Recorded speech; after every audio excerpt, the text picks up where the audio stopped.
welcome back to another episode of Just a Squirrel Looking. No, for a trying nut. to. Well, looking for a Trying nut. to Trying to get out of this rut.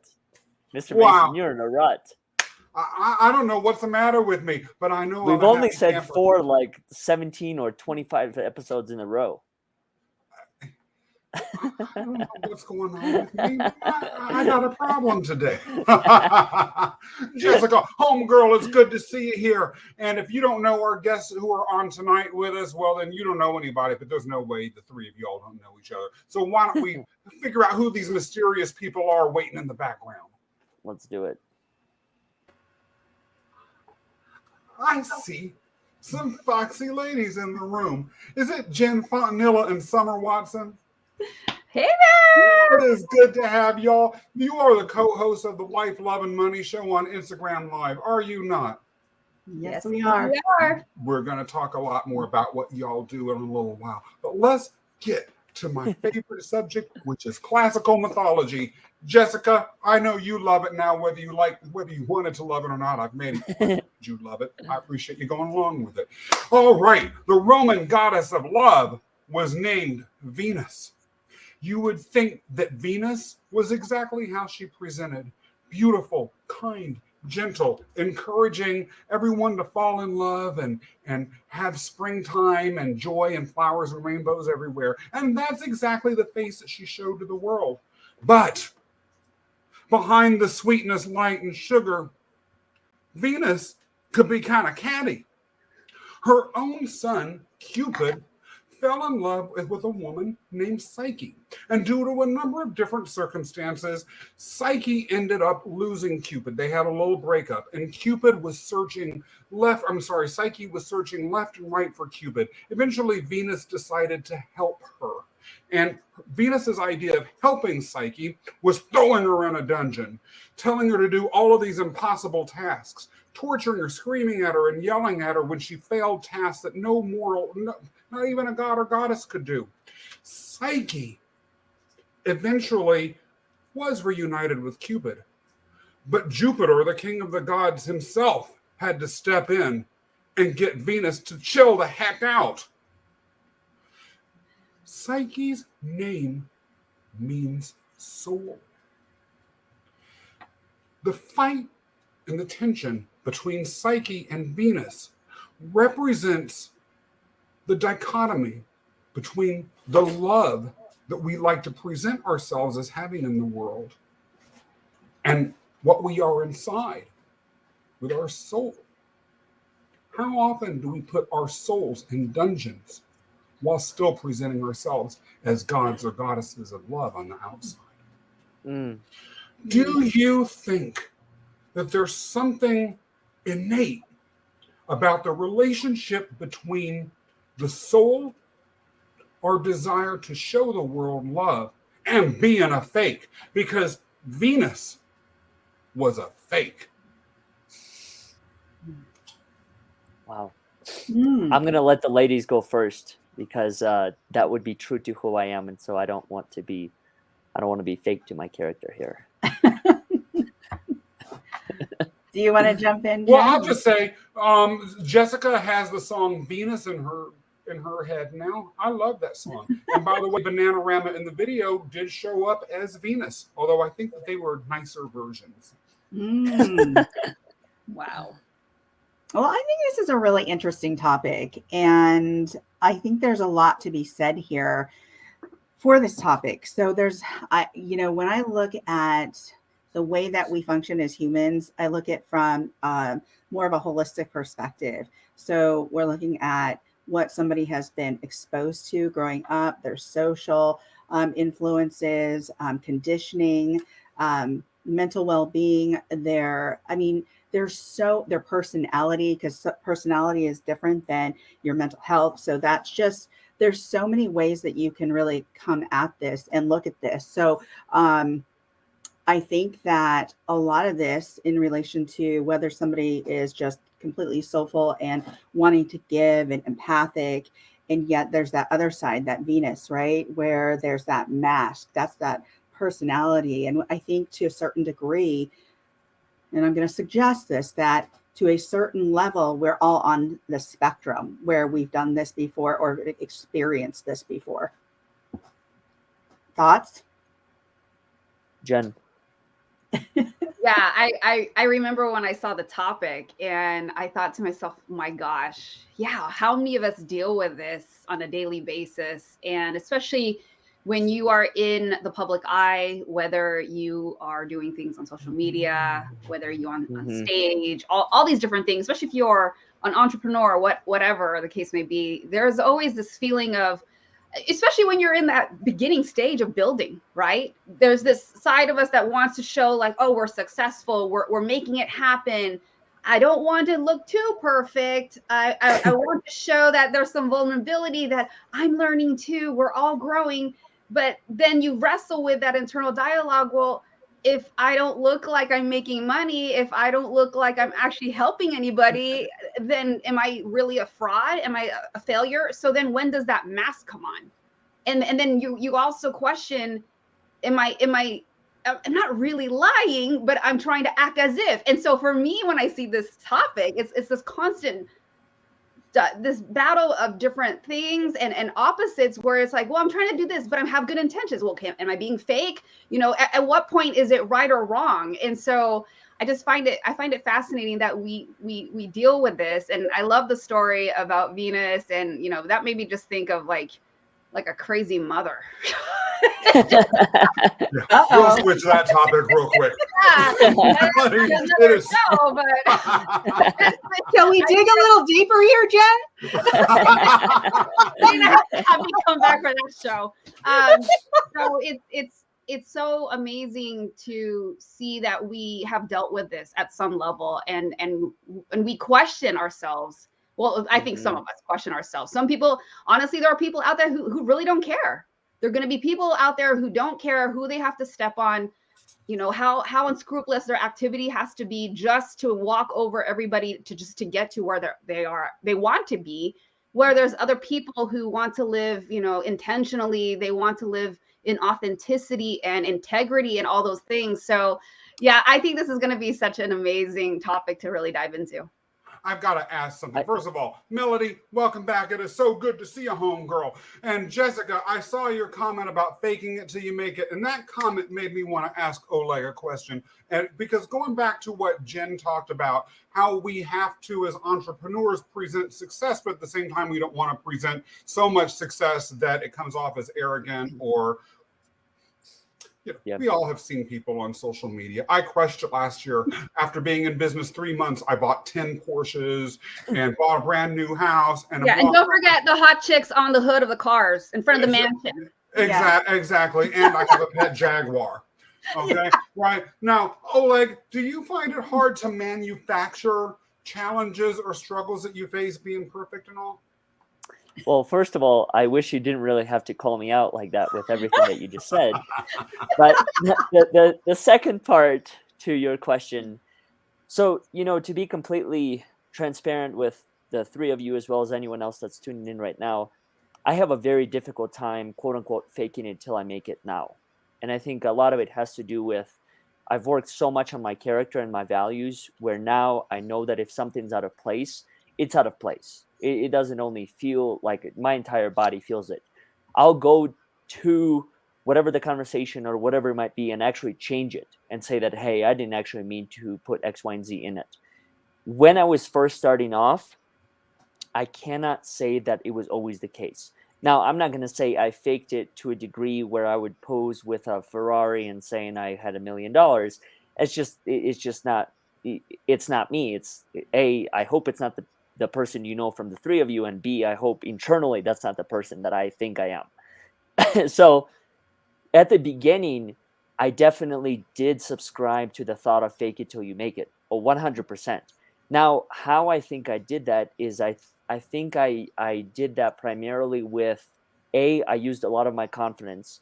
There were times where I was overconfident about a thing I might be building or I might be saying in order to gain some of the opportunities. Because the reality of the matter is, at least what my experience has taught me, is that in order to open some of these doors, you kind of have to show something to them that you may not have currently. I mean, we were talking about the structuring events, right? When you approach a bigger name, bigger influence, and you tell them that, hey, I just spoke with X, Y, and Z, and they've committed for X, whatever, it's a completely different conversation you're having with them when you tell them that, hey, they've committed, here's the signed contract and everything. So is that fake it till you make it? You know, to what degree do you take some of these things? To what degree do you believe in yourself and making some of these some of these things happen? I think about all four of us. All four of us have shows of our own, right? We're constantly having to. Well, I don't know what the process looks like for you, Jen and Summer, but Scott and I think, are in a similar boat. We are pitching our shows to guests who have significantly bigger influence than both of our shows combined. Yeah. So how do you sell that vision? How do you sell how hard you are willing to work in order for this vision to become what you want it to be? How do you sell all of the behind the scenes of the meaningful conversations that you're having with people to someone who may or may not want to engage with you beyond that one-time occurrence? So that's where I think there is a real dilemma as far as what do you fake as part of that process, Well, then and it's showing them a higher level of confidence that you might be used to. Is that considered faking, or is that simply you aspiring for a greater result?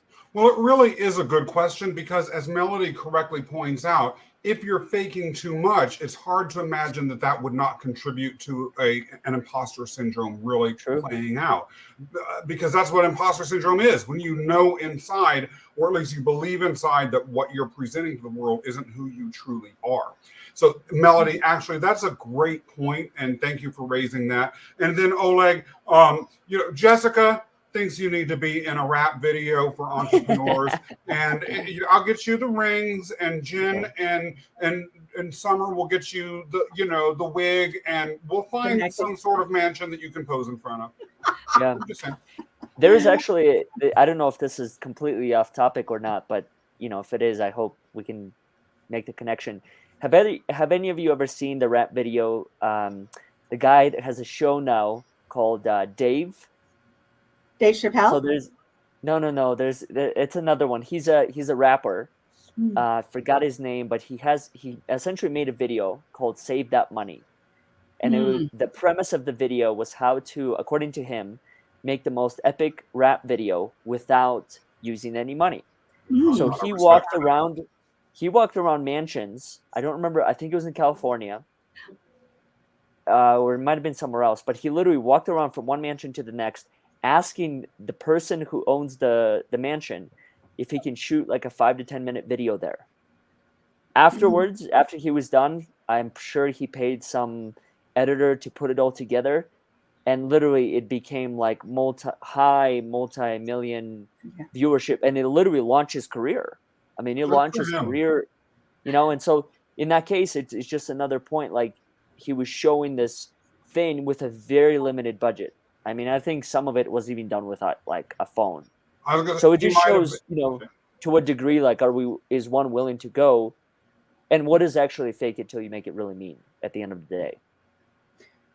I'd like to jump in here because there are quite a few things that come to mind in regards to, fake it till you make it, vanity metrics, all these things that we're confronted with today. And that phrase or idiom, fake it till you make it, really bothers me. And I say that a lot of times because a lot of people use that. And to me, I'm like, I don't want to fake anything. Like, I know that to a certain degree in everything that we do, we have to choose who we tell what we say, how we represent ourselves, do A, B, and C. And yet we're entrepreneurs, we're in business. So we're competing with not necessarily other people, but those metrics, right? And so those numbers can be really overwhelming. And I think that a lot of times we look at those numbers. I mean, there's been a lot of conversation on Instagram, on Facebook. Should they take away those likes? Should they take away those numbers? And you know what happens is people start getting concerned. They start getting worried because one thing from a clinical perspective, that's a rush of dopamine. When you see your video or your reel getting 10,000, 50,000 likes, 3,000 likes, how does it feel? Yeah. First, how does that feel? That feels exciting. You feel happy. So these social media platforms know that it's going to be, because they're already stuck there, it's going to be really difficult to take away those things, those measurements, those analytics, right? So Mhm. I think that we are going down more of a rabbit hole because of, if that's where we're going with this, but because of those vanity metrics. And I say that because we're as entrepreneurs, and we want to kind of we want to springboard our careers, right? So do we get caught up in that? How do we be objective in that? What does that look like for us as people versus Mhm. the metrics, right? So how do we separate that and get real objective about that and not get stuck in that? Well, Jessica Well, and Melody both agree with you. I'm nothing without my metrics. I have no identity at all. Oleg, interrupt me. There aren't any no, metrics anymore, so I I don't exist. I had a quick question actually in regard to that. In your opinion, and this is obviously a question to anyone that's listening as well as the three of you, why do we actually turn to social media? Because to me, it seems like it's evolved so much where now it's become a form of validation, external validation from people. I've heard stories, myself included, when I was first starting to use Instagram and Facebook, however many years ago. I hope it was not the day after I was born, but maybe it was. I don't know. But from those days, I was so conscious of how many likes, how many comments, and all these things. And you bring up a really good point, because I read a similar article saying it was discussing the impact on one's mental health and mental well-being depending on the number of likes, depending on your engagement.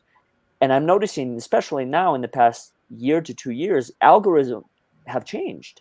So Oh, yeah. it's no longer sufficient just to make a post. You have to engage. You have to. Some people use pods. You have to somehow get into the influencer sphere to actually have your post be seen by X number of people. So it just really, for me, it raises I think it's an important question, and that is, what is the purpose of it now? Why do we even turn to it now? If we see the side effects, right? If we see the depression rate and all these things going up, if we were to take away the likes, what's the downside? Does that result in suicide? Does it result of taking one's life? And Yeah. if that's in if we get rid of the likes and all these other forms of engagement other than comments, why do we even have social media at that point? What is the purpose of it? I think, and I'm just going to jump in here. I think it's really interesting how we utilize social media, what that means to us, and how do we re-educate about social media since we've been Mm, in it for so long, and really gain that objectivity. Because for me, being the age that I am, I knew what life was without social media, and I know what life is like with it. And then I mhm, also know what life is like with it as an entrepreneur and how I have to use it. And those are three very different categories. And there can be some objectivity in that because, again, like I said, there was a, a life without it. And I knew what that was like. So I know how to put my phone away. I know how to put it down and be okay with that. But again, going back to your point, Oleg, there is some addiction with it. And oh yeah. so even with the World Health Organization, they've come up with some new classifications for different addictions because of social media, because of gaming, and so that's already happened because of the influence on mental health.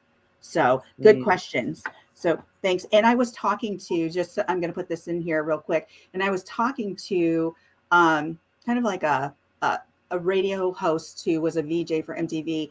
And she told me, Summer, she's like, Summer, you got to get those numbers up.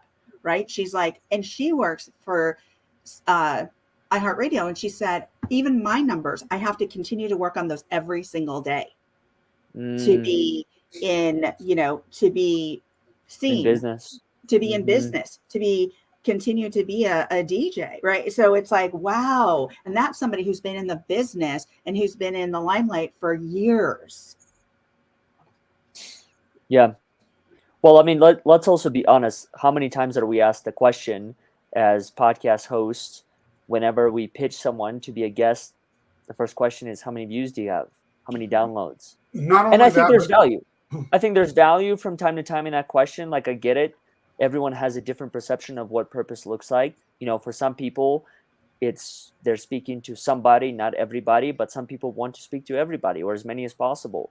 So I see the value in it. It's just, for me, I personally don't lead with that question at first, but that's just, I'm one out of, I don't know how many people, 8 billion people, however many people there are. well, and there is some truth, right? It's not even with regards to podcasts. For instance, if you are in the public speaking sphere, a lot of the template one-pagers that people use to promote themselves, either for coaching exercises or especially for speaking, a lot of these templates have very prominent places in the templates for you to list the vanity metrics for the various platforms that you're on. Yeah. Like, what do you do? Like, that's a situation where you feel like you kind of have to game the system, or you have to not fake it until you make it, but use tools sometimes. You don't have to, but it can be very, very tempting, and it's hard. It's easy to justify, at least if, depending on your ethical views, artificially inflating your numbers by having everything from pods, which is more or less, maybe, who knows whether that is really an artificial inflation, but then there are actual companies that you can pay in the developing world that for like $20 or $200 a month will just have thousands upon thousands of likes that go onto your Instagram account, or that download. They're all in. They download your podcast, and then that really, to me, is faking it until you make it. Melody uses social media to develop community. She really uses it in an authentic way. And then Jessica says that she has done well with the number of downloads for her podcast. Congratulations on that, Jessica. And she loves the interaction that she can have with them. But is it really any different than things like ratings, television ratings, or Arbitron ratings back when radio was popular? If your show isn't rated, or if your ratings are down, if you're Jacqueline Smith in 1980 and no one's watching Charlie's Angels anymore, okay, time to sign that Kmart spokesperson contract. Hey, come on, you just took me back like 30 something years. It's this is what's so frustrating, and I know Summer and I have had these discussions, because even when to be transparent as well, when we've had these discussions about our numbers and things, we get so irritated, because you hear people like Gary Vee, don't get wrapped up in the vanity metric. I'm like, yeah, that's easy for you to say, dude. You already got millions of people, and you got 40. I'm like, yeah, tell me that. Well, we're trying to grow our stuff, and that's what's so irritating. But Scott, as you're talking about, like, for speakers and whatnot, and it's like, you can choose not to get into it, but if everybody else is running the race on a different set of rules, then it's like, okay, I'm not going to participate in that. And again, it's like, it's not that I want to be fake, but if I don't, I'm already losing. We're already losing because we're behind the 8 ball. We're not competing on the same rules, and it's unfortunate. But Oleg, when you said, when you're asking about what are your numbers, how many views, how many downloads. It's the same thing when you get invited to a telesummit, or you're trying to vie for a position to speak on stage. Yeah. The first question you see, how many people are on your email list? It's like, okay, I got to get the numbers up. And then they want to see, then they list your social media handles, and then list how many people are on it. It's like, okay, am I really going to get on the freaking stage if I have like 21 and like a whopping 619, So it's like, you see, you don't want to be fake. And I think, and I'm speaking for people who want to operate with integrity. It's not that you don't want to be fake, but if you don't play that game, then what do you do? And that's what's so frustrating sometimes. And then going back to what was said earlier, there was a time when, Summer, this is what I love what you said, that there, you know what it was like before social media. And that's the beauty about, you know, being like, you know, Gen X and all those different things, because you knew what it was like before, but you also have a foot in the door of when this all started.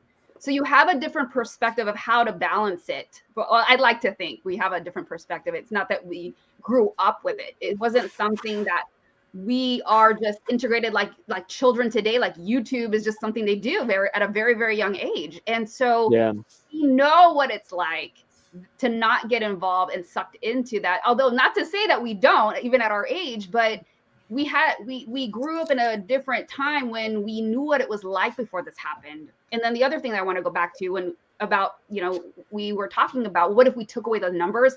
I kind of get this sense when I looked at YouTube. If you notice, they got rid of the dislikes. Did you notice that? I did not know. Yes, they're on YouTube. Yep. If you go to YouTube, there used to be a thumbs up, right? There's a thumbs down.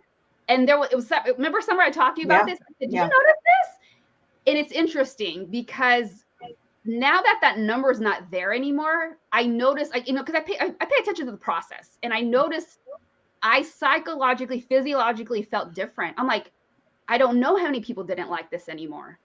I'm not influenced, even though I'm not really influenced, but I'm paying attention to how am I feeling not seeing that number. I'm only seeing the positives. I'm only seeing the people that liked it. Now you can still say you dislike it, but we don't see it.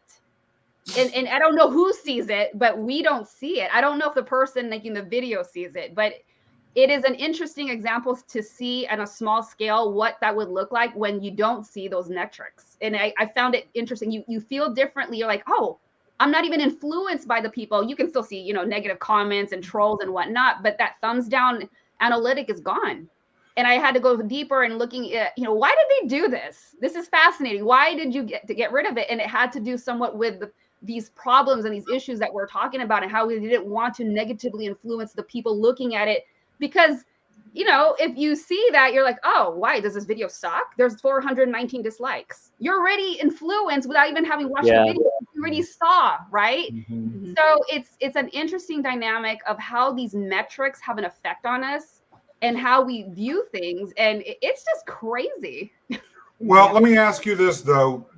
Do you believe then that we are moving to an era in which social media platforms, maybe YouTube and what you're talking about, could lead to a conflation of fakiness and toxic positivity? And in fact, is fakiness itself a form of toxic positivity? Do you all even believe that there's such a thing as toxic positivity? Can you define that? Yeah, right. Yeah, please. Please define it. Yeah, that booger hanging out of your nose when you're speaking on TV in front of 10 million people, it looks great. Oh. I gotta check Don't your nose. change anything. No, there's not really some little craggy thing on your face that looks ridiculous. Oh, Scott, your backdrop looks totally real. The fact that there's a fan blowing behind it, no one notices that. Nobody knows that woodwork back and forth. Yeah, I know that there's a fan blowing behind that, and y'all can see this, but it's toxic positivity. I was really concerned about the structure of your house because those bricks are moving. At one point, they were going like this in the background. Well, and I think, Scott, we are shifting towards that, you know, we are shifting towards that lifestyle marketing. There's quite a bit of that going on where we see that, oh my gosh, we're just starting out. And then all of a sudden we skip that whole middle part and we go to the Ferrari, the big house, the this. And so that's lifestyle marketing, right? And so you start it, you can be a success, and this is where it's going to lead you. But we miss that whole middle part, the nuts and bolts of that, what it takes to get there. You know, the nights, the long nights, the early mornings, the work. And so, yes, we're missing that middle part to a certain degree. We're creating habits right now, socialized habits, right? So when we were like back in the caveman days, it's like we had to be a group. We had to come together. Why? Because we wanted to belong. We want to belong still, right? We still want, and that's just human nature. So what did we do back in those days? Well, to eat, to survive, we worked together as groups. Now, you had mentioned something about TV, like those Nielsen ratings, right? Are they good? Are they bad? Here's the shift. The shift is we never really got to see those. We got those random phone calls saying, hey, this is the Nielsen, we'd like to do a survey with you, right? And then we'd see the numbers. Well, now each of us as individuals, each of us are measuring our own numbers. It didn't used to be like this before. So now we're paying more attention to what are our numbers because of why? Conditioning, social conditioning. So, which gets us back to the question, is this fake? Are we being phony? Are we being, are we moving with the conditioning, the social into a new reality? Well, what is the reality? Are you still, are you still maintaining those values, those things that you truly believe in? So we can change the language. Like, let me give you an example. So instead of networking, I don't really use that word because to me, when I visualize that, it's like putting computers together. When you used to do that back in the 90s, and it's like you brought them together and they were each on like a link. And that was what I visualize as networking, but that's not what I want to do. That's not what I do as an entrepreneur. That's not what I do as a human being. I build relationships. So when I ask somebody to be on my podcast or show, or they come on, my first question isn't how many numbers you have. My first question is, tell me about your journey. I want to know more about you, because to me, I'm going to stick with that because that's who I am. I'm going to stick with wanting to know about the human experience, about knowing about this human being. Although I still know that I still need those ratings. But if I plug along and stay with my value and stay, loyal to what I believe in, I still believe I'll get to where I need to be without having to fake it.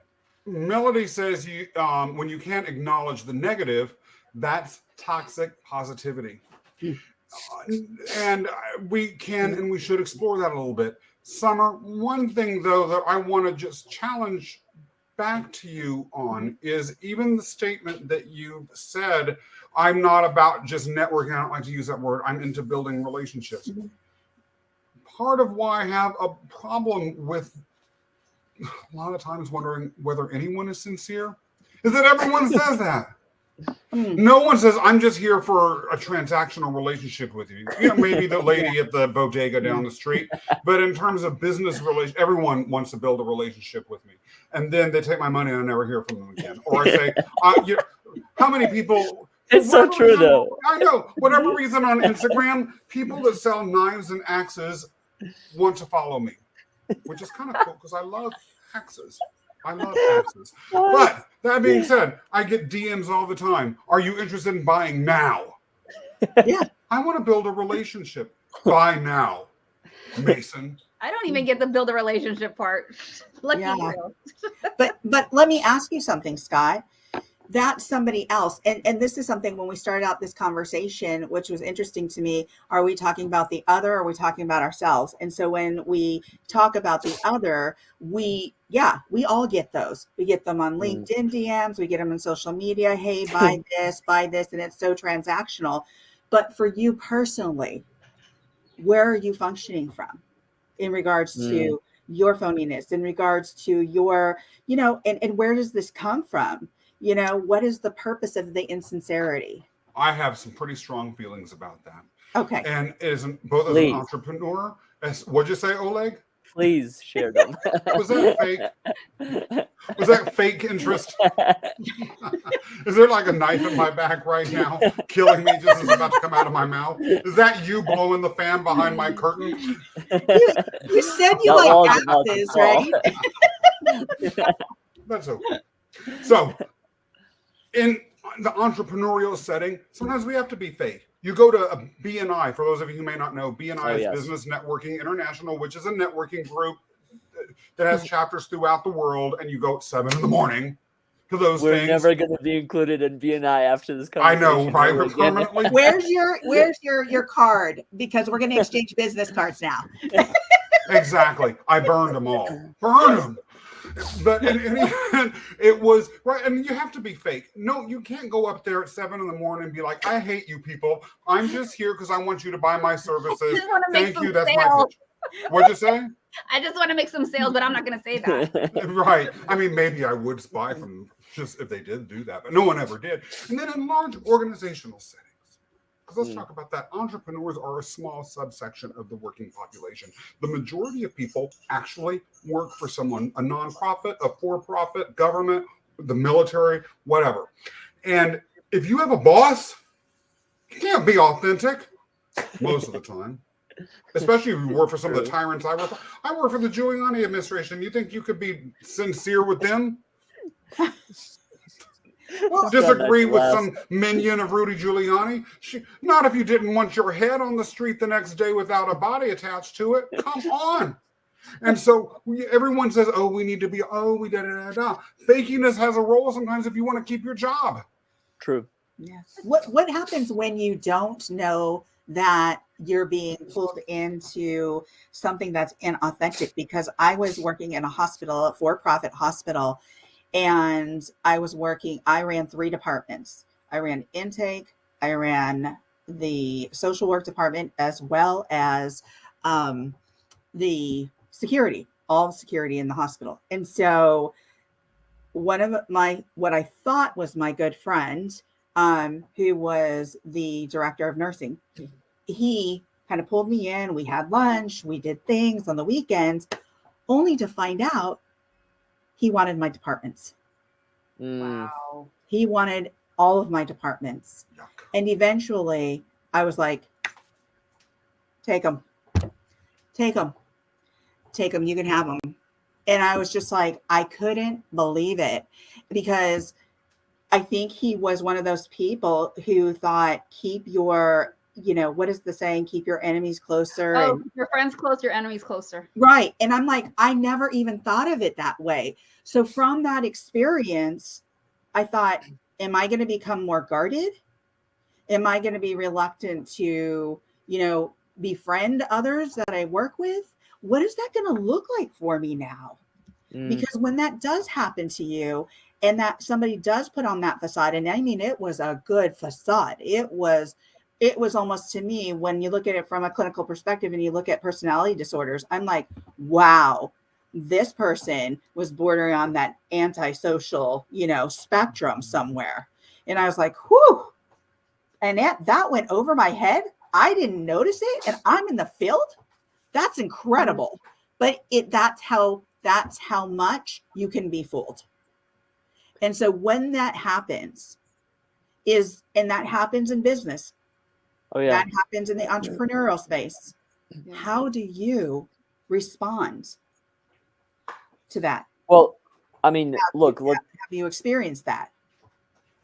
Not to interrupt you, Summer, but you bring up a really good point, and that's it's making me think of starting the journey from the time I was in middle school, right?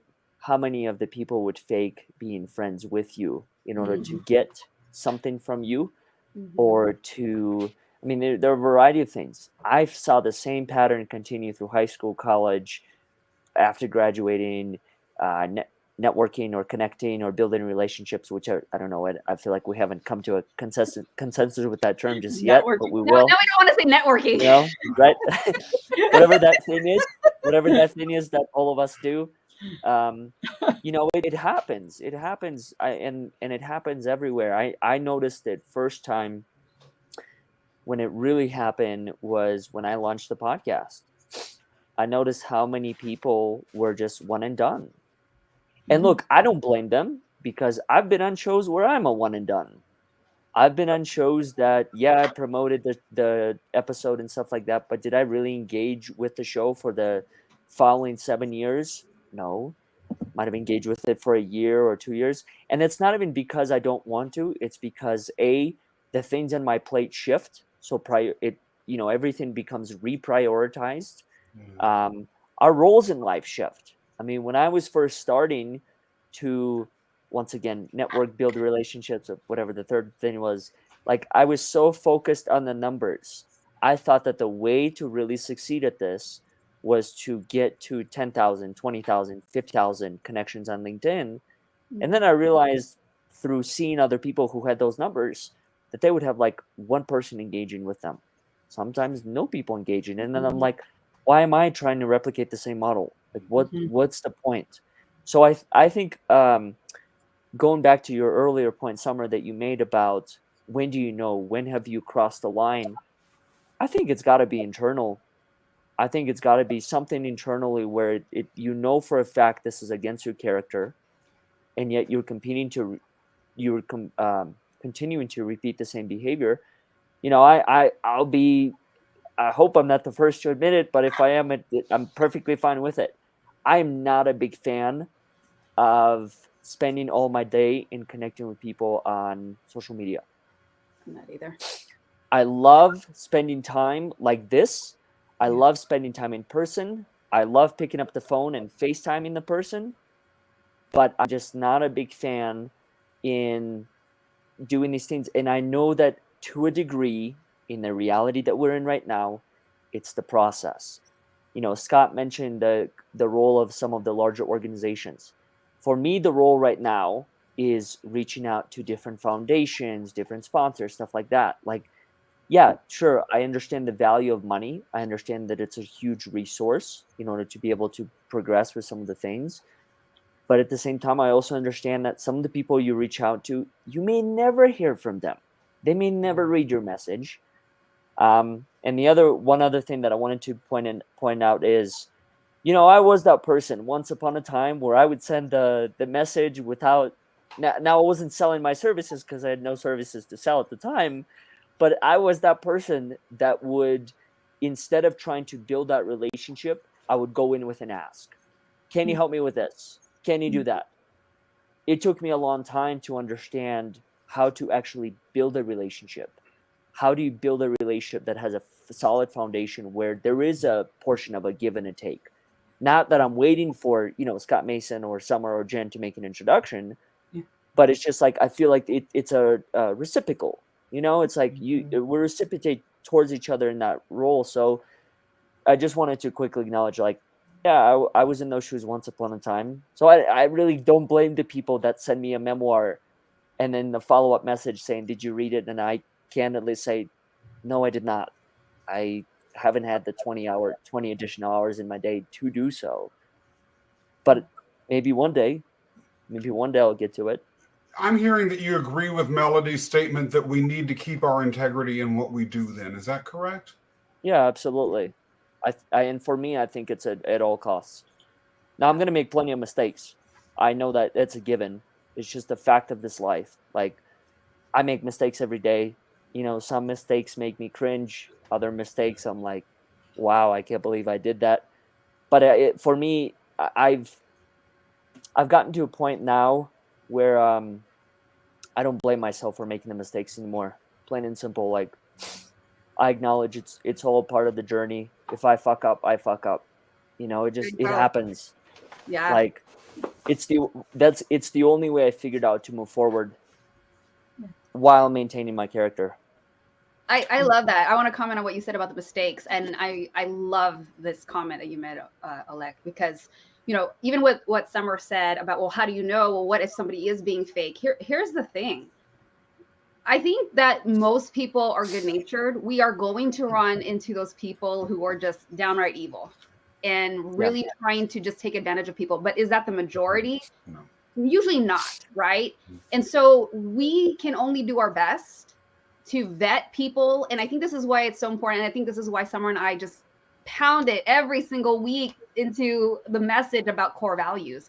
And if you understand what your core values are, and you are aligning with certain people that you connect, network, build relationships with, when you do that, you here's the other, you're gonna do your best. That's all you can do. You can only require yourself to do your best every day when you show up every single day.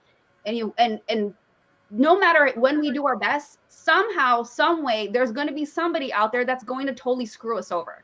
And there's times when we can't prevent that. And so when we make those mistakes, or I love how Summer calls it I love Summer because she always has a wonderful word for something else. So when we make a misstep, we can look at that and ask ourselves, what is the lesson that I can learn from this? Okay, what did I not pay attention to? Why did this happen to me? How did this happen? Was I too trusting? Did I not pay attention to certain red flags? And at the end of the day, like, we have to have grace. We have to not beat ourselves up. And then, like you said, right, we make mistakes, but this is the way we move forward. It's part of the process. And so, those things are gonna happen to us, and it's unfortunate. But the other thing too I wanted to say is, not everybody is meant for us. I think sometimes we get caught up in the numbers.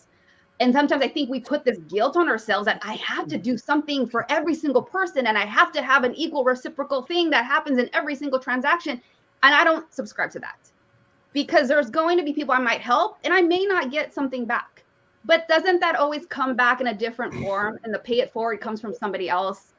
And maybe sometimes that person doesn't require it of us to give back to them. And so when we believe in these universal laws, I really think that it all just comes back. If we believe in abundance, it all just kind of comes back in some form or fashion. And so I think for me, what helps me process through this fakery and whatever we're trying to navigate through is that when I remember not everybody's for us, not everybody's going to want to do work with me. Not everybody's going to like my style. Not everyone's going to like my personality. And that's okay, because for all those people, there's going to be somebody else out there. And I don't get caught up in it. I don't worry about it.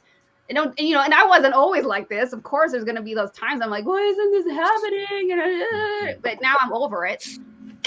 It's like, it's just so much more freeing to not get so caught up and attached to these things that aren't supposedly happening the way that I used to think it should. And I found so much grace and ease and simplicity when we don't get attached to it. And I'll tell you how I experienced this.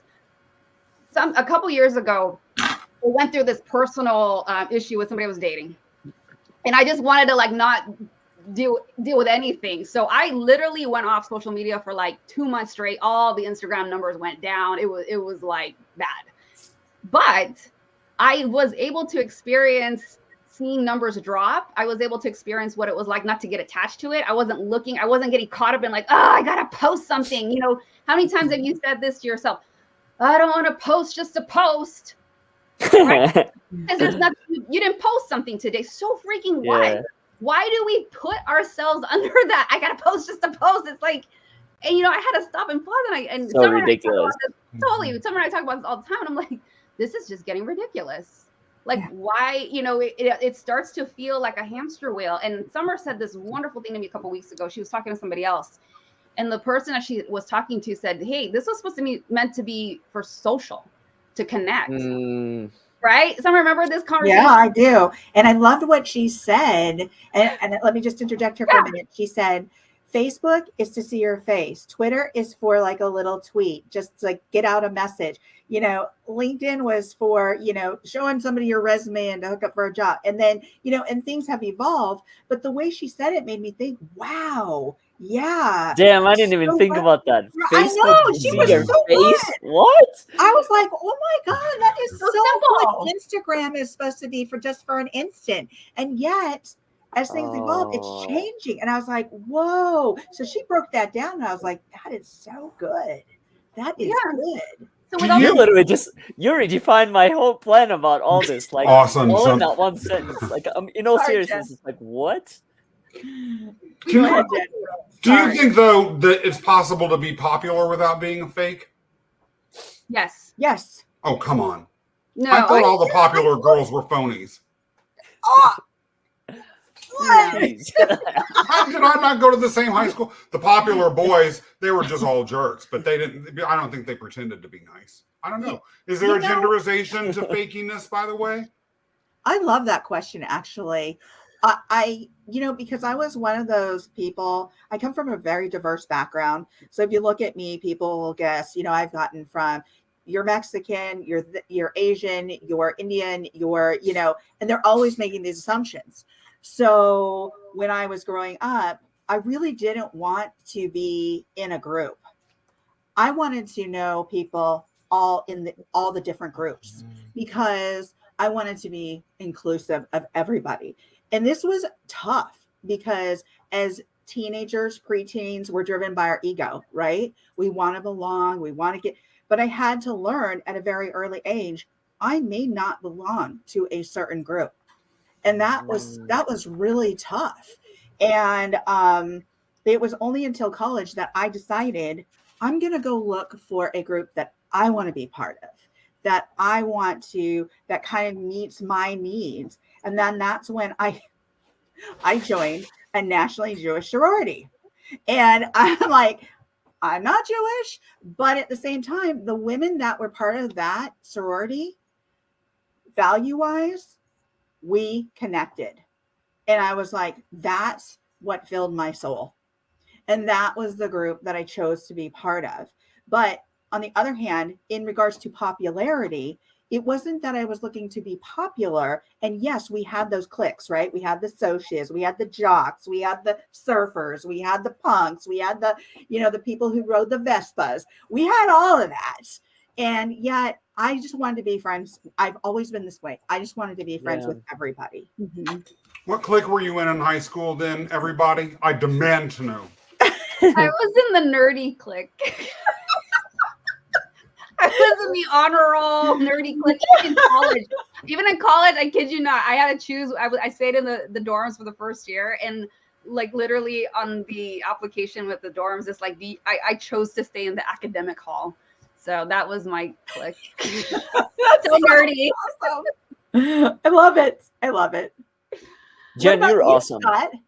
Like, yeah, I've had a chance to know you through the podcast and stuff, but I don't know what about this episode, but like I feel like I've seen so many different sides of you that it's just like pure authenticity.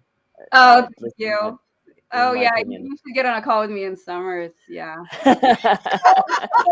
whole different side of life.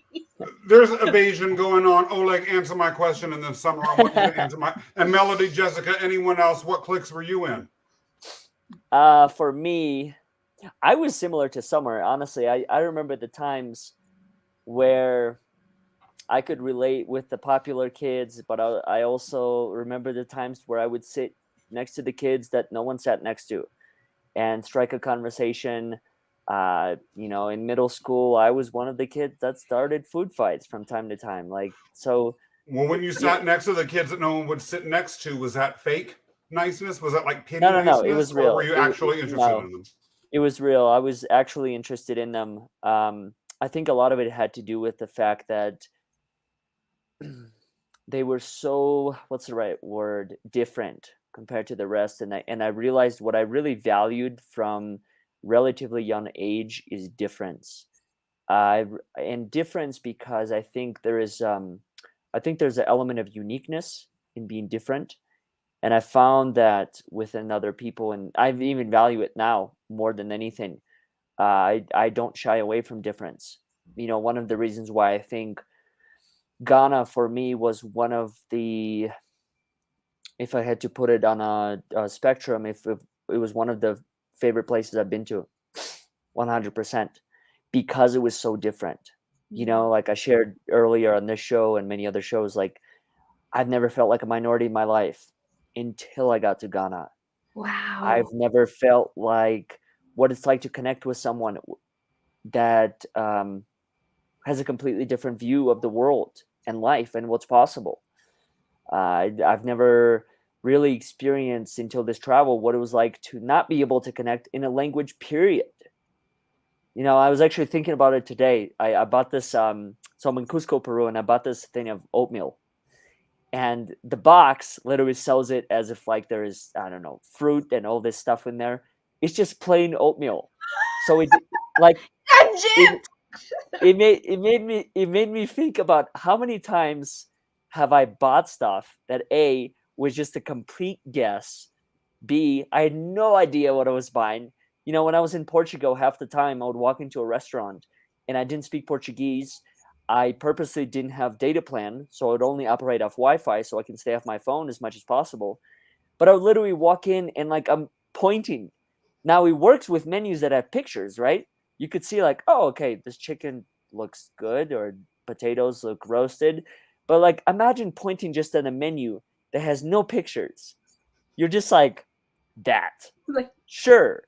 And then yeah, there are times, where I had extreme diarrhea because of it, but it's just like it's all part of the journey. So long story longer, I was the everyone group. And Melody was part of the socially awkward group. I can see, I don't see anything. I've interacted with Melody in a number of different contexts. I'm a little bit surprised to hear that. But Melody has such a strong artistic side. And sometimes I feel like at least growing up in the American high school that I grew up in, artistic people were viewed as different or not necessarily mainstream. Well, still are, right? Yeah. Artists, creatives, entrepreneurs, freaks like us. Yeah, I mean, if it's true, if we all are actually admitting that fact that like we're taking a different road, we're taking a completely different path than was taken before us. Think about our parents, right? Many of our parents, I don't know Summers, and actually I don't know anyone's parents. Why am I trying to say I know someone's parent? But most of our parents pursued a traditional job. And the fact that all four of us are in a completely different realm, it's going to build a completely different reality that we either build ourselves or we have to get used to. And I don't know, maybe that's just part of the journey. I had a friend who reconfigured his physical appearance so that he was basically, in his own terms, sort of a freak show. He loved it. He would walk down the streets, even in New York City, where you see everybody and everything looking all kinds of crazy and people still don't look. People would stop and gawk and stare at him. He loved it. He was not fake, but he wasn't financially successful. He had real challenges. Do you think that when we dress, let's say, to conform to certain standards, or when we do things to our bodies to make sure that we look good as determined by the Instagram algorithms and the reels that we're all have shoved down our throats every day, as well as a host of other things? Do you think that we're being fake? And if so, is it for good reason? I think this is a great question. Again, Summer and I talk about everything. So this is definitely something we have talked about. And what I'm alluding to is, okay, do we do this? Should we do that? Everybody's doing it. And I think, again, it comes back down to what are your values? So for example, if we're going to just be real and just authentic with what we're talking about, hey, should I get a boob job? Hey, should I shake my ass on camera? Hey, should I, shake my titties in front of so I can get likes? I mean, you've seen it. It happens. Yeah. Am I against it? Hey, it's not my value. If you want to do that, more power to you, run up that algorithm, that's fine. And I think at the end of the day, you have to ask yourself, is this how you want to show up? And if it is, have at it. Is that your value? What are your values? Whatever that is, however you define that. And I think you have to know that first. And that's why I'm not against it. Like if somebody chooses to do X, Y, Z, and that is something I would never do, I'm not going to hold it against that person. If they want to do that, that's fine. If that's how you want to garnish your followers and that's how you want to sell your products or yourself, that's fine, but is it going to be something I want to do or agree with? No, not necessarily, but I'm not going to put you down for it. So when it comes to being fake, if that's not really you, if that's not really you living in authenticity and integrity, then that's fake.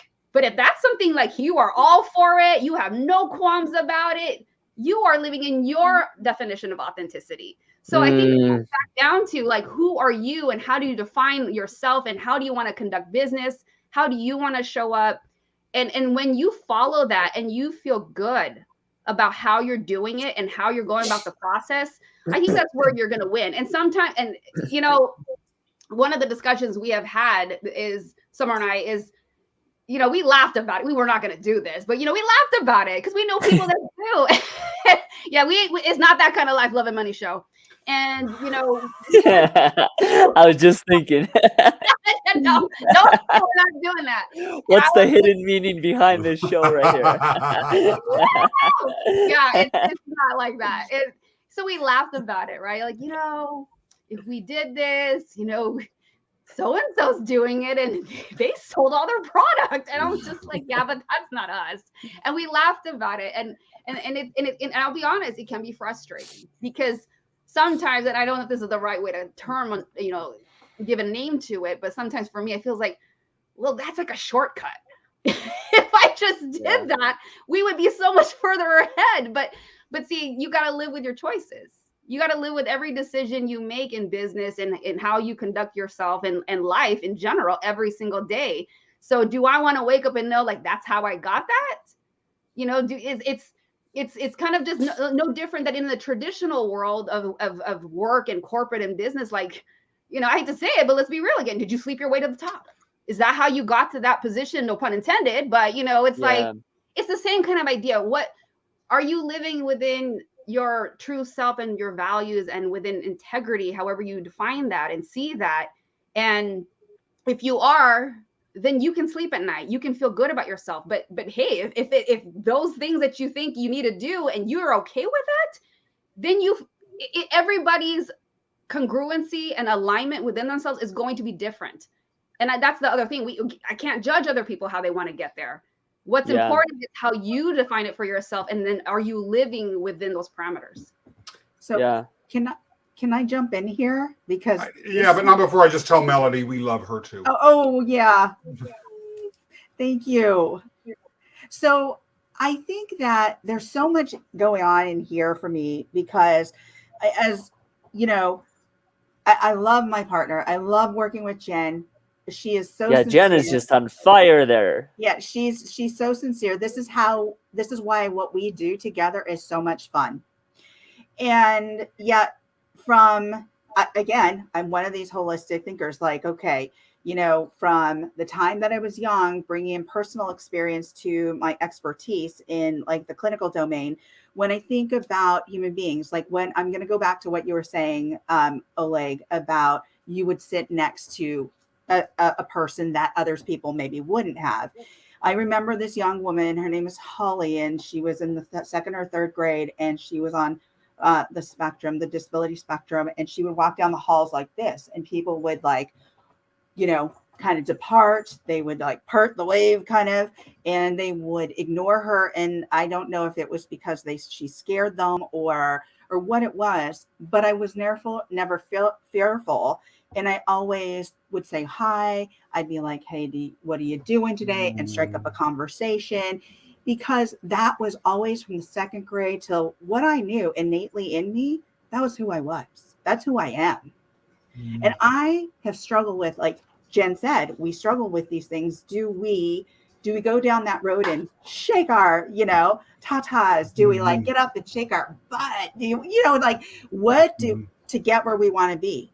And to me, as Jen said, that's not what I want to do. I don't want to wake up and feel badly about myself because I was doing something that wasn't in alignment with who I am. And go ahead. No, please finish.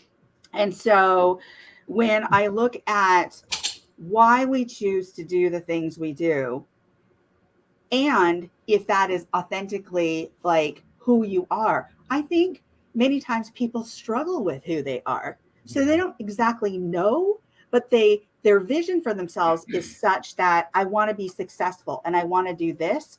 And they give up that integrity. Even though we might call it authentic, it may not be authentic. They just want to get to that end vision and give up that authenticity, or not that authenticity, but that integrity, their values. And that, for me, because I figured this out, and of course, things are going to change. Things are going to adjust, to change, to shift for us, but the values aren't necessarily. Those are going to be, I'm going to maintain those values. I mean, something's going to have to be really off. And from a clinical perspective, we have a set personality for the most part at 18 years of age. Mm, So is that going to change dramatically? Is your personality? And when we look at a certain politician, no names, but if we look at a certain politician and or a politician, their personality was such that it was set. Whether or not they're fighting for women, whether or not they're fighting for more money or oil or whatever it was, that's what they're fighting for. But their personality could be that they're very strong, they're very ego driven, they're very narcissistic, they're very at 18. But we all as human beings have some sort of, we have some trait of all of that. We just have to, yeah. are we going to lend or lean into the narcissism? Are we going to lean into the grandiosity? Are we going to lean into, so it just depends on what your choices are. And what do I say, Jen, about choice? Our superpower. They're our superpower. Right. And so we choose what we want, whether it's a vision, whether it's to maintain that integrity and be in alignment with our own values. That's really where I come from. So Summer, you're really hitting. Oh, go ahead, Oleg. But I was gonna really say- want to hit this point.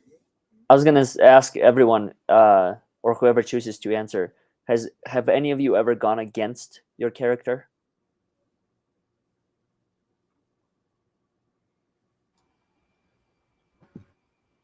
I would say, yeah.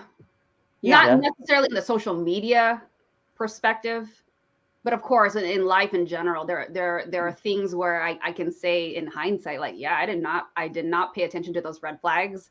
I totally ignored what we call our gut instinct. And you just kind of just push forward and like, you felt it internally, but you went against it. And then you look back and you're like, yeah, you know how you take that inventory, that mental inventory, go like, yeah, that at that moment I should have done this, and I knew it. I just chose to ignore it.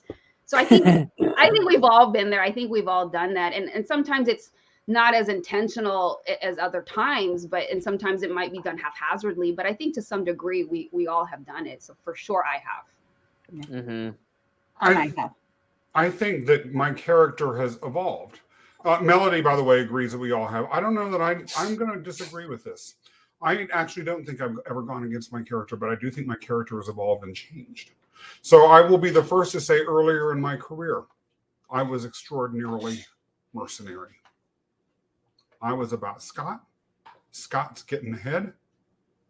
You'll either help me as my subordinate, or you're out of the way. Now, where I'm at now, that's not my character. I disavow that. But that was my character then. I was evolving. I wasn't all that I needed to be. So I think the question that I would wonder whether we all really can answer honestly is whether we are in response to Oleg saying I acted against what my character is now, or whether we were acting against what your character was then. And that's sort of why I'm not sure. I mean, it could be that I myself have an unusually flexible or dynamic personality in terms of dynamism as the ability to grow and change and have some plasticity as circumstances changes, more so than most people. When it comes to what Summer you mentioned earlier about personality, basic traits being fixed at 18. And I have to ask, in addition to taking this back to any of you who might respond to what Oleg said or to what I just said, the choice. Everyone says it's your choice how you respond to these things, or whether you lean into your narcissism or your grandiosity or your greed or your self-indulgence or your self-discipline or whatever, your generosity or whatever characteristics there are. I have to wonder, this is really an important question. Do we just say that we have a choice and we choose to lean into or act on these things as a matter of virtue signaling and feeling good about ourselves? Or do we really have a choice? Because think about it. If we really had a choice, why would certain people make choices that are self-destructive?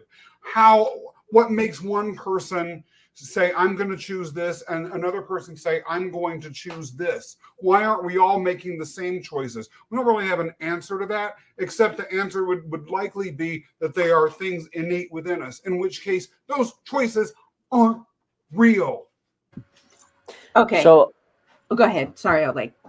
I was gonna say I wanted to I challenge that what you said. I think you can go against your character, and although I agree that your character evolves, but how I understand when I'm going against my character is based on information that I have at that given character moment. So it's not, yeah, the hindsight can give me the perspective that my character has evolved, but in the moment, in knowing who I am and knowing what I know, and I going against it, I think that's going against the character. Now, going back to the choice part, I think so. First things first, I think it's a choice. I think it's a choice to believe that there is a choice that's available. I think that's the first part. The second part that I choose to subscribe to is that I think life is a series of choices. I think everything is a choice based on the information that you have, which creates the difference. So you sitting there, Scott, and thinking that, you know, I don't know, the brick background is the background that everyone should choose, and I'm thinking that it should be the bedside, whatever this thing is, right? So like that's a choice that I'm making based on the information that I have. I don't have the information that you have, and you don't have the information that I have. Then there's also the perception component. Jen talked about this. Actually, I'm curious, Jen, I'm curious about your background, whether or not it's a similar background as Scott's or or different. But it's the perception as well. Like, how do you want to be perceived based on the choices that you make? Yeah, I could do a variety of different things that could get the views up of this show, but do I want to make those choices? No, because that's not in alignment with my values nor my character. So, do I believe everyone has a choice? Yes. Do I believe that some people say that there's a choice? Probably. But I think there is also value in that. Like I was talking to Casey prior to all of this, however many hours ago, leading up to a show that him and I are going to do next week around the topic of, is there value in negativity? I think there is, because without negativity, can you really differentiate what positivity is? So I think there's the same exact thing, going back to your point. I think there has to be enough people saying that yes, there is a choice and they believe in choice, in order for you to even differentiate that there is a choice to Yeah, begin but with. you know, Oleg, I've got to call back on that. Yeah, please. Because why do some people make choices that are bad? Why are we not all Because they have making? different information.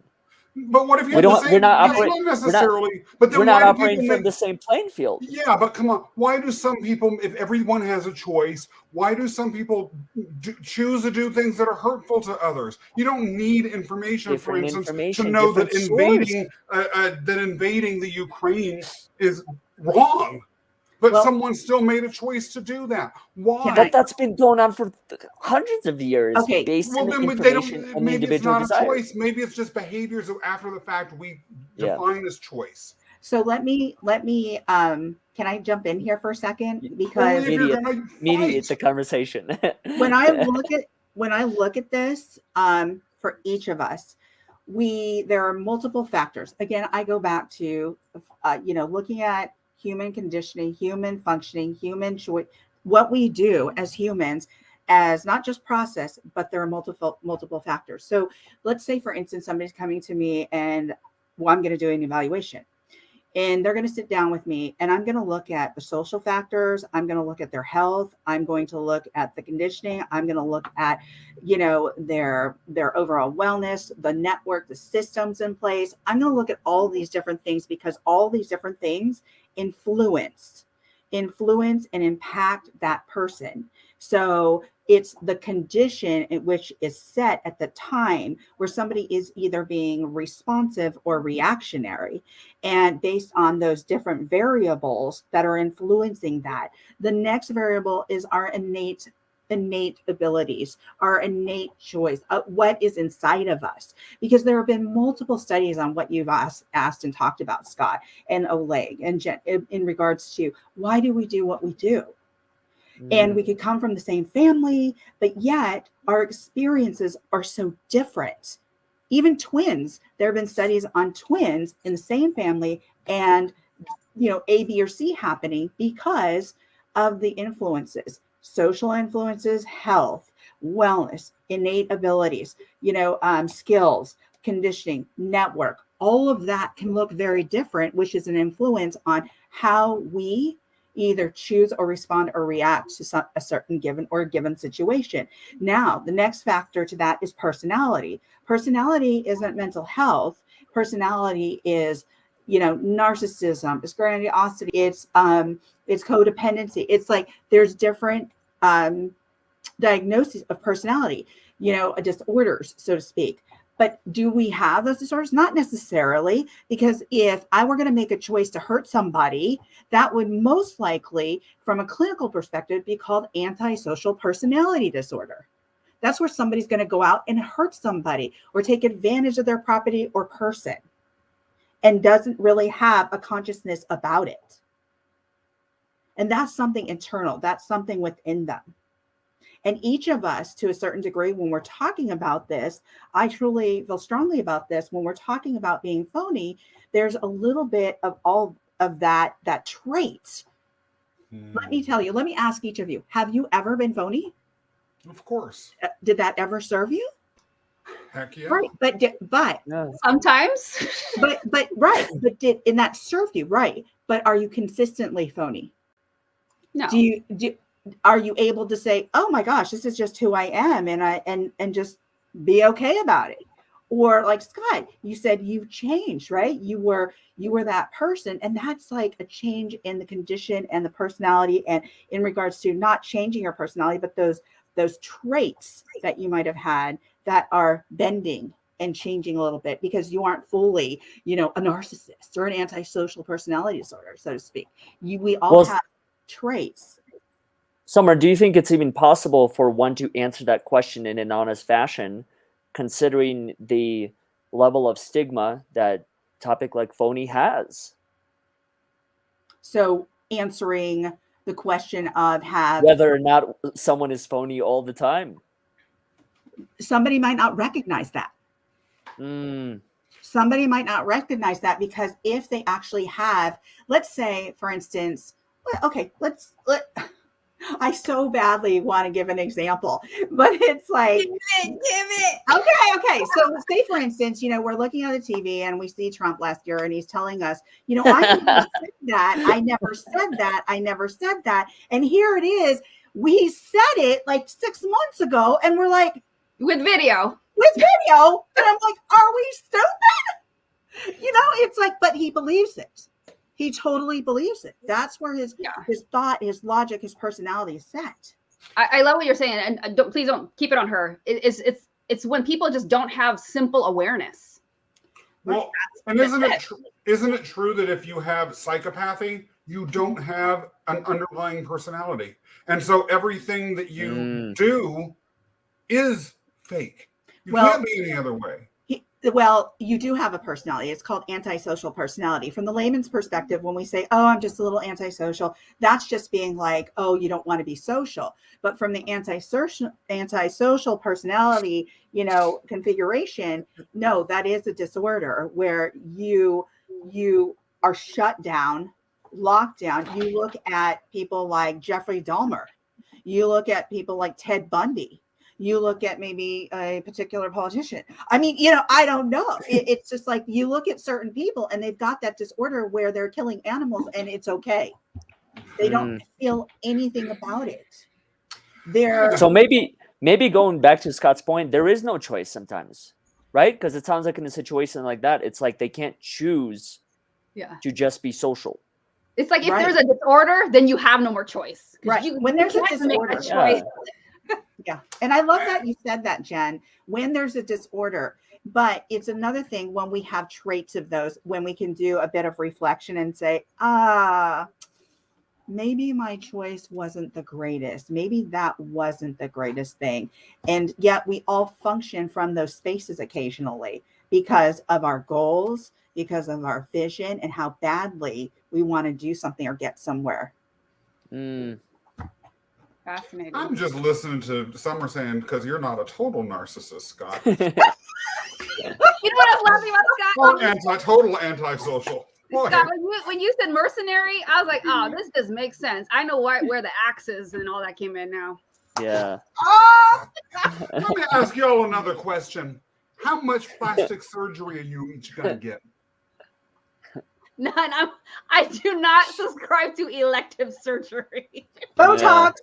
I have gotten it. I'm okay with it. If you want to do a nip, a tuck, or whatever, that is up to you. Go for it. I do not care. If that's what you want to do, please, by all means, that's your body. But here's the difference. Then there's body dysmorphia.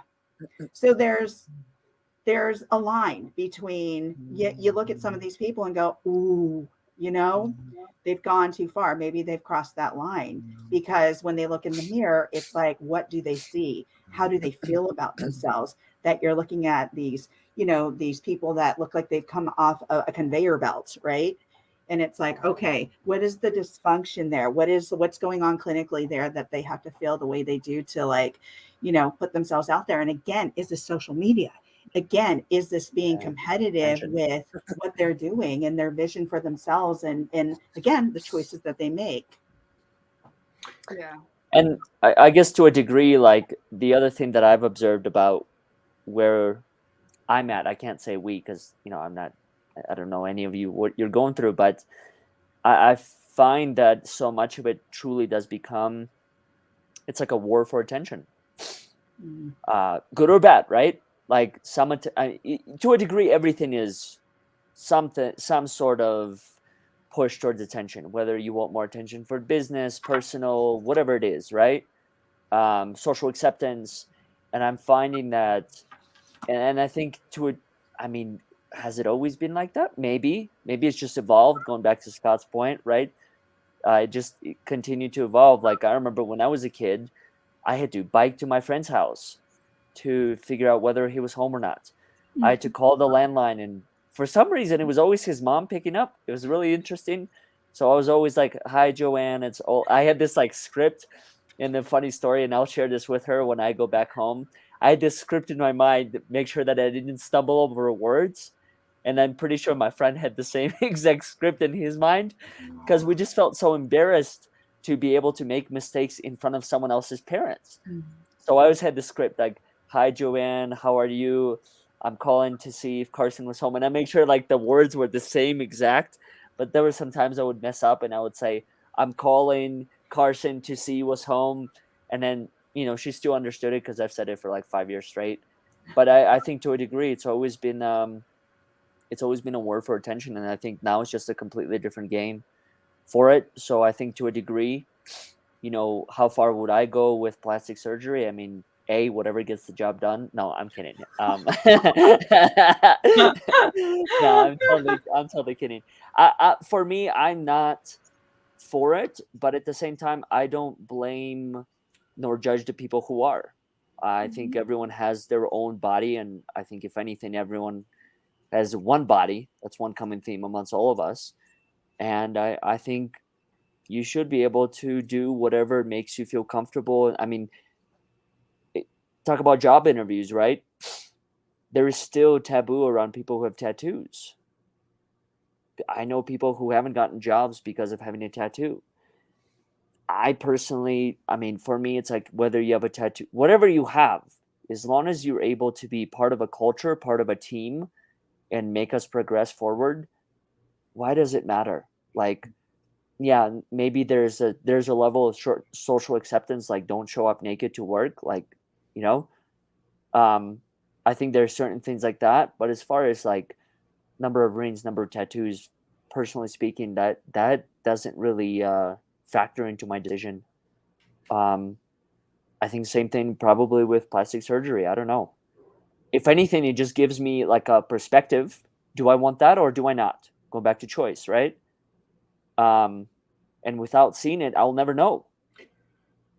It is interesting. One time, really, this was like a decade ago. I'm proud to report.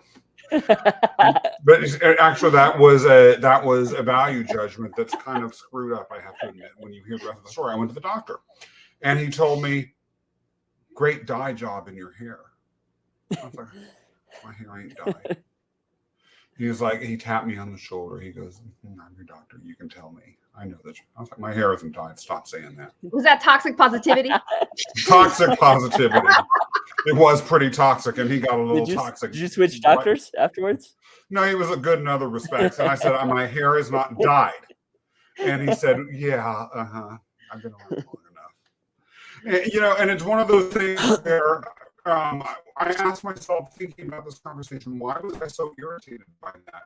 Because I did choice. I didn't think I was making a choice. I chose to take it as a statement that I was being a fake. Whereas really, it could have been, I could equally have put the story on him that he was complimenting me. My hair looked so good, it could not conceivably have been its natural color. But instead, I chose to get all, getting a little hissy fit about it. And so a lot of times too, I can't help but wonder to what extent our judgments and our hostility around people being fake are choices that we make about the stories that other people are telling. Maybe we put something out there in the world that forces people to be fake. Maybe people are fake to us, right? Because they're walking on eggshells because we're going to throw a temper tantrum over anything, or because they don't know what our story is. Or maybe, Melody mentioned earlier that some of the stories that she had or some of the ways that she acted were because of values and weren't really her, but her family members or whoever had put on her to such an extent that she couldn't see beyond it. And they may be living within those stories and not have had the chance to break out as Melody has. And so they're driven by that and not by us at all. But their heart is in the right place. And therefore, it does make me question, am I being too hard on phonies? Well, this is sorry. No, go ahead. I was going to say, this is interesting because sometimes we don't think about how we're showing up. So the first place to start is, am I operating out of authenticity or phoniness? So then depending on what that is, if other people are responding to the phoniness, it's a fascinating thing that you're bringing up, because sometimes we're not aware of what we're doing, and so the way that other people are interacting with us, is it the authentic us or is it the phony us? So if it's the phony us, it's just crazy that we're both being inauthentic because that person's reacting to you being this different persona, and it's wild when you realize how I'm acting is obviously how we act is having an effect on how other people interact with us. So it just makes me question, how am I showing up? Because I'll give you an example. The way that I have shown up on social media, there are people who think I have it together or whatnot, but when you talk to me behind the scenes, offline, whatever, and it's not that I'm trying to be fake. I feel like I'm more and more authentic, especially on podcast interviews. And I talk about all the crap I made mistakes on. I don't have anything to hide at this point, but what's funny was, years and years ago, I would have to explain to people, I'm like, no, I don't have it all together. No, I don't have it all figured out. They're like, oh, well, you look like this. I was like, it's social media.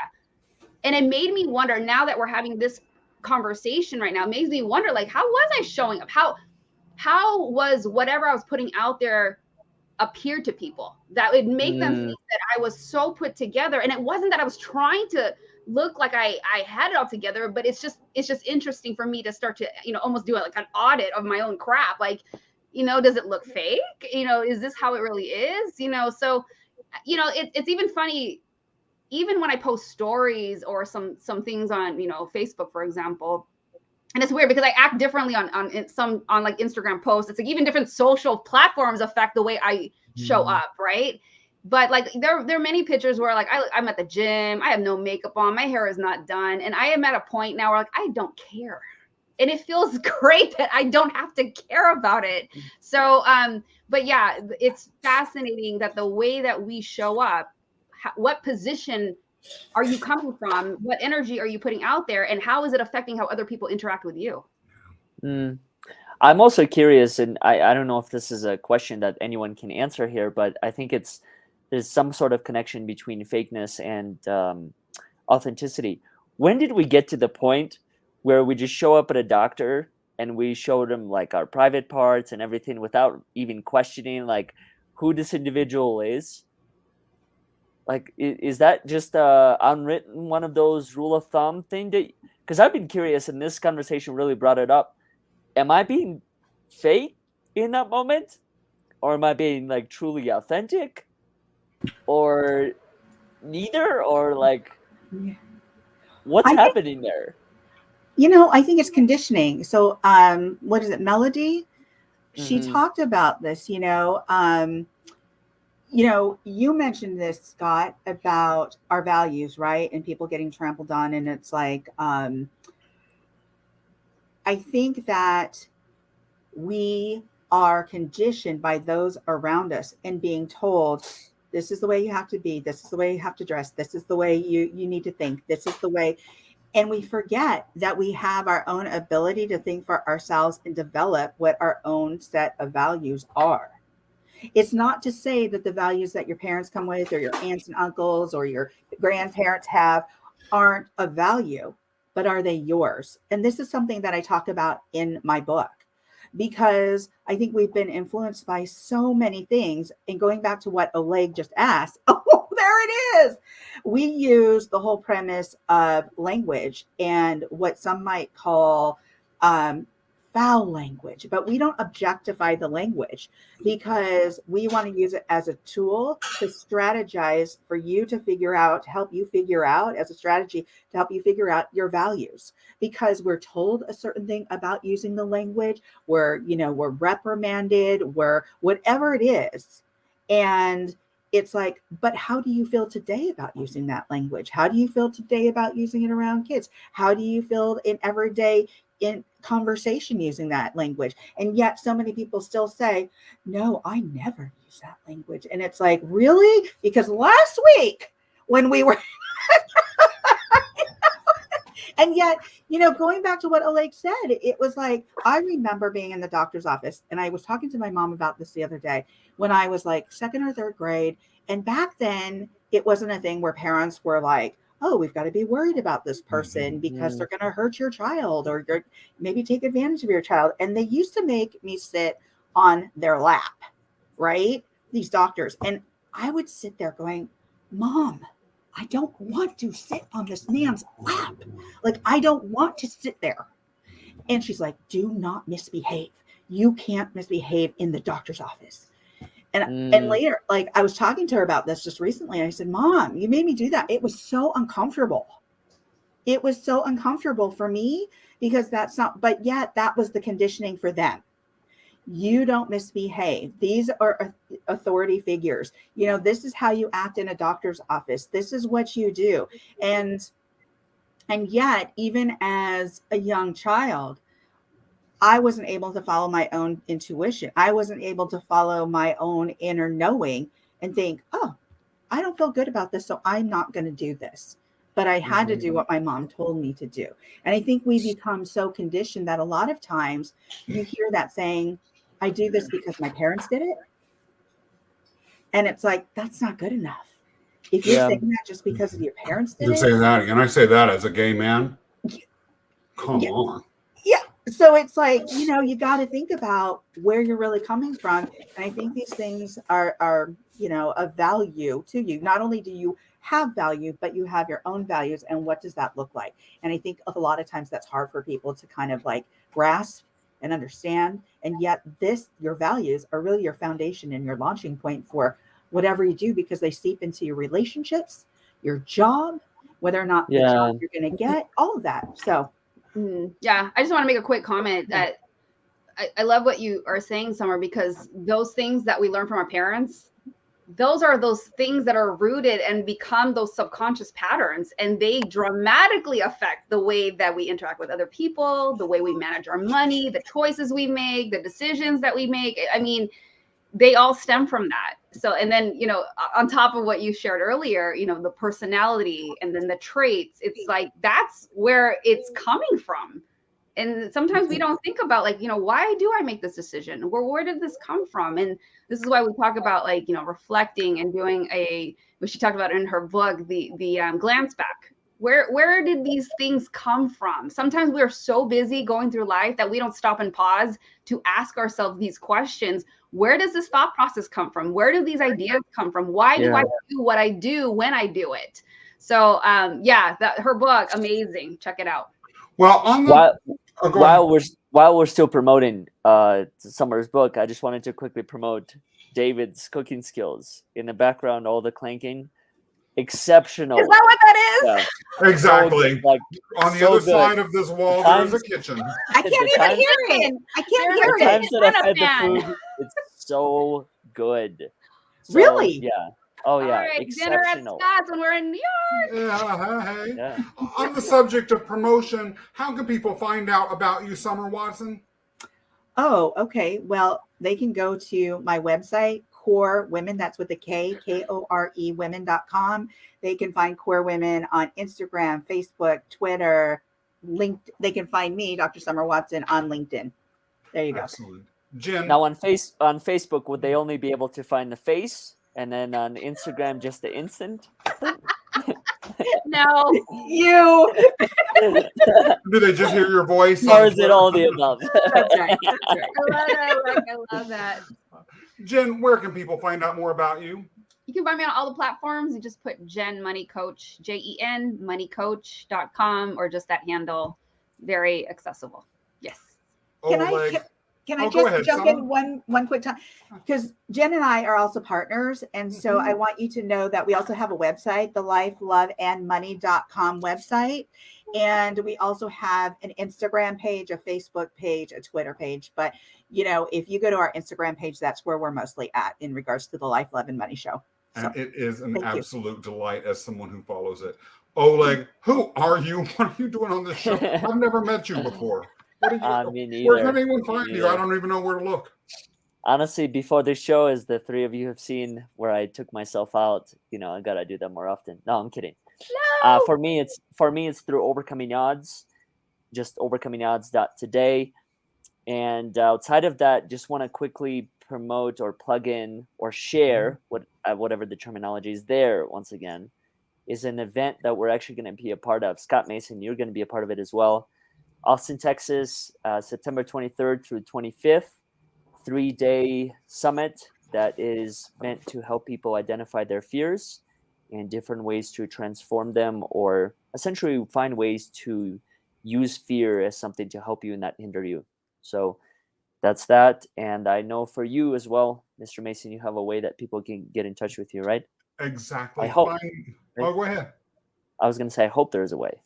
You just magically appeared on the screen. PurposeHighway.com. That's the name of my podcast, Scott Mason's Purpose Highway.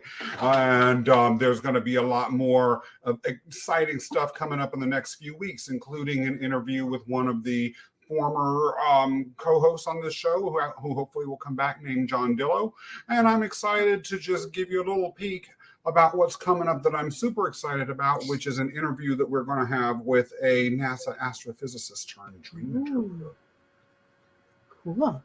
Now, let's talk about something very special.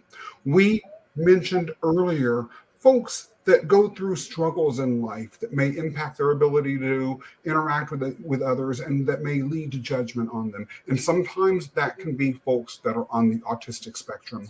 That is why we are so proud to have as a sponsor of this show, Spectrum Designs. Spectrum Designs is a manufacturer / printer / embroiderer of apparel and accessories, and they also help you get good quality branded merch. They employ almost exclusively people that are on the autistic spectrum, a group that has an over 90% unemployment rate. They provide them with real jobs, real opportunity, real meaning, and that ain't fake. Love it. Yeah.